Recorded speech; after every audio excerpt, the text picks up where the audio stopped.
စိတ်ချမ်းသာမှုဆိုတာအမှန်တမ်းအရေးကြီးတယ်ပစ္စည်းဥစ္စာချမ်းသာတယ်စိတ်ချမ်းသာတယ်လို့မအောင်မေ့လိမ့်နဲ့ပစ္စည်းဥစ္စာချမ်းသာပြီးစိတ်ဆင်းရဲနေတဲ့ပုဂ္ဂိုလ်ဒီလောကမှာအများကြီးပဲပစ္စည်းချမ်းသာတာစိတ်ချမ်းသာတာနဲ့တခြားစီပဲเนาะလူတွေမှာပူမှုတွေနဲ့နေကြတယ်တောကเนาะစိတ်ချမ်းသာတဲ့လူကလည်းတောကတွေပိုးတယ်ပစ္စည်းဥစ္စာအတွက်တောကဖြစ်တယ်เนาะပစ္စည်းဥစ္စာအတွက်တောကဖြစ်တယ်သာသမီရှိတဲ့ပုဂ္ဂိုလ်ကသာသမီအတွက်တောကဖြစ်ရတယ်နော်ကားရှိတဲ့ပုဂ္ဂိုလ်ကကားအတွက်တောကဖြစ်တယ်တိုက်ရှိတဲ့ပုဂ္ဂိုလ်ကတိုက်အတွက်တောကဖြစ်တယ်အားလုံးဟာတောကလေးတွေနဲ့ကျွေးနေကြ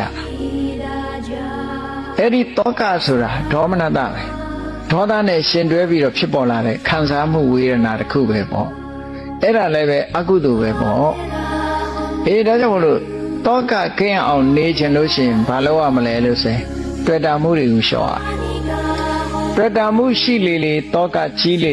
တွေ့တာမှုကြီးလေတောကကြီးလေတွေ့တာမှုရှိသူတိုင်းတောကရှိတယ်ရှောင်လဲလို့မရဘူးတစ်ပင်ရှိရင်သိရိတ်ရှိမှာပဲပေါ့ဘာဖြစ်လို့တော့ဆိုတောကဆိုတာတွေ့တာမှုရဲ့အရေးပဲလေသူကတွေ့တာမှုကိုမဖြောက်ဖဲနဲ့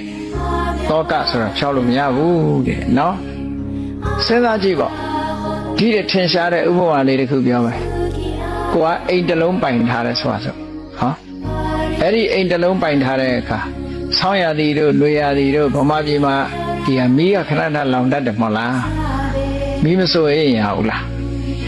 စိုးရင်လည်းဆိုကြတဲ့တောကပဲကိုယ့်အိမ်မှာမီးစိုးရင်ရဟောစိုးရင်နေတာတောကကဲအဲ့ဒီအိမ်လေးကိုကြိုက်တဲ့ဈေးရလို့ရောင်းပလိုက်တယ်ရောင်းပလိုက်တဲ့အခါကျတော့အဲ့ဒီအိမ်လေးပေါ်မှာတောကဖြစ်သေးလားဘာလို့တော့ကိုမပိုင်တော့တာကိုဟာလို့မတတ်မှတ်တော့ဘူးလေအဲ့တော့ကိုဟာလို့တတ်မှတ်မှတောကဆိုတာဖြစ်တာအဲ့ဒါကြောင့်မလို့အဲ့တော့တလောကလုံးကိုကိုဟာလို့မတတ်မှတ်နဲ့ကိုတောင်ကိုဟာလို့မတတ်မှတ်ဘူးဆိုလို့ရှင်တောကဘလို့တည်းမှဖြစ်တော့လေဒါကငါသားဒါကငါသမီးဒါကငါပစ္စည်းဒါကငါအမေဒါကငါအမငါမောင်နှမစသဖြင့်ငါနဲ့သိမ့်ပိုက်ထားတာမှန်တယ်များတောကဖြစ်เสียအားကြီးပဲနောက်ဆုံးမှာ